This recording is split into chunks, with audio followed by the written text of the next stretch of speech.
Hi, my name is Julie and I make and sell cards, and today I'm going to make a quilt card. I've made a bunch of different quilt cards before. This one's just a different one. And I have a video, which I'll try if I can figure out how to link it, of a different quilt card that I made. But today is just a different version, and it's a version I've been wanting to try for a while. My older quilt cards that I made are all like, all the squares are the same, but today's I've kind of gotten them lined up because I wanted to lay them out to see how I wanted to do that. So I have a color scheme of like a darker green, a lighter green, and then some of this golden color. I think it's the new color. What is that new color called? A golden glow. Whoops. Oh my. Hold up. My little embellishments just went flying. That's what happened when I was kind of looking for the name. So anyway, my card base is a garden green card base, and I have it, I didn't score the center, but that's okay. I'm just gonna burnish it here. So it's garden green is the color, and it was 8.5 by 5.5, so folded in the middle at 4 1/4. Then I have a matte layer of this lighter green, which might look like white, but next to this paper you can kind of see it is more of a green. It's called soft seafoam, and this layer is 4 by 5 1/4. So that's going to be my background matte layer where all of these pieces are going to go on there. So I'm setting my base aside while I assemble it, and what I like to do is kind of line them up and see how I want them to look, and to kind of spread out the different colors and things, and realize, oh, these leaves are upside down. So just kind of fix that. My sentiment is going to go here, and I'm going to put that on at the end here. Okay, so here we go, and this is how there's different ways you can put on, but I like to line it up as I'm going. So I'm going to start with the top left corner, and these are 1-inch squares. I'm not sure if you can kind of see there's some stitching. I use the stylish shape dies, and so you could just cut that too. My other square quilt cards, I just cut them, but this was kind of fun. I use my stylish shape dies to do that. So I'm starting in the top left corner of my area here, and I'm trying to just kind of line it up, have like maybe 1/4 of an inch or so of a border. And then I'm not going to glue this down. I'm just going to put this here as a placeholder and move these out of the way a little bit. And then I'm going to go down here and line this up, the bottom left corner.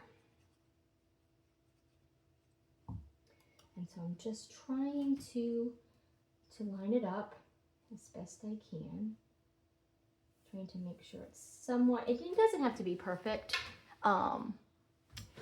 Okay, so now I'm ready to kind of just put this in the middle of whatever space I have. This lineup has the way with the sizes I have here, they have a larger space in between the skatewears. If you use some different ones, different layouts, you might have just tighter spacing in between the squares, if that makes sense. So, okay, so now I like to go around and place them so I kind of have an idea. And then I'm using all of these other edges to kind of just help guide me.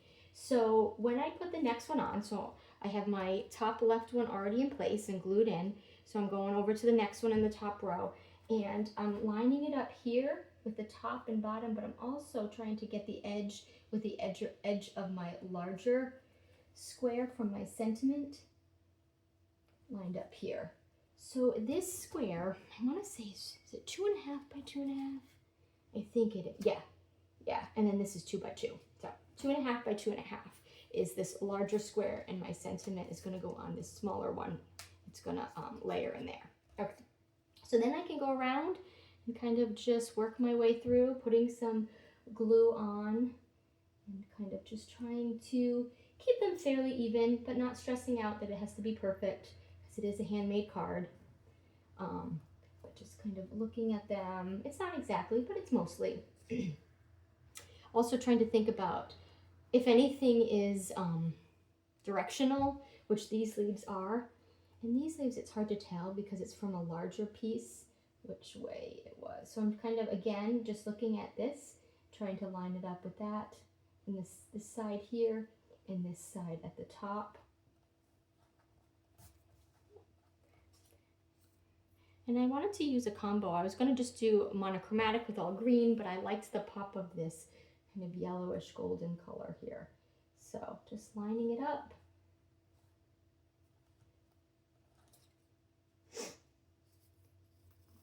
This is from, I think, the Lily of the Valley set. And it's kind of hard to see because I made such small little, it's a great card for some scraps.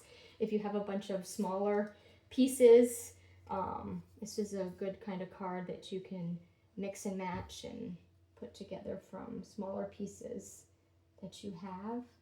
And you don't have to die cut them. You can just, just cut them on your trimmer. Okay, so here we go. Now I'm going to do my sentiment. I'm just going to grab my, and I'm doing Wishing You a Lovely Day. I love this little swirly sentiment. And I'm using Garden Grain ink, which is the same color as my base. And I'm putting it on here before I glue it down, just in case, you never know. Okay, just gonna bring this a little bit closer to me to make sure I'm trying to center it. All right, there we go. Pretty good stamping. And now I'm just going to glue this down.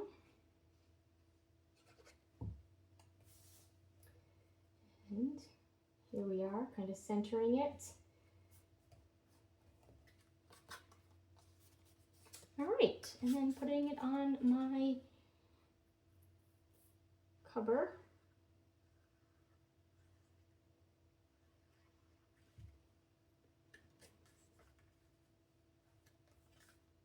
And this card is just about done. I have a, no, I don't have an insert. I'll put an insert in later. I like to put, I'll have a white piece that will be the same, but I didn't bring one over, so I will put one in a little bit later. And my card is done. I have a few others that are similar. I made a Father's Day card here with the Moonlit Flora, and this one I used Secret Sea and a different green, Mossy Meadow. And that's what I'll put on the inside later, white insert, so I can sign it and fill it out. So same exact style there.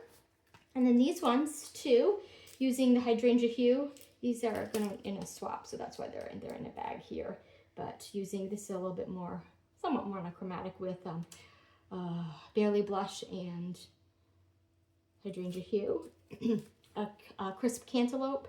Same, I love this, fits perfectly in this 2-inch circle, square. And finally this one, some Peaceful Pine here. This one I just used 2 different ones. When the others I used like 3 different or 4 different patterns, but this one I use every other, so I kind of was alternating here. So just a little different look there on that one. So hope you enjoyed this quilt card, and maybe give it a try. It's a fun little layout here. So there, I should have said earlier, so there's 8 of the small 1-inch squares and then this larger inch square.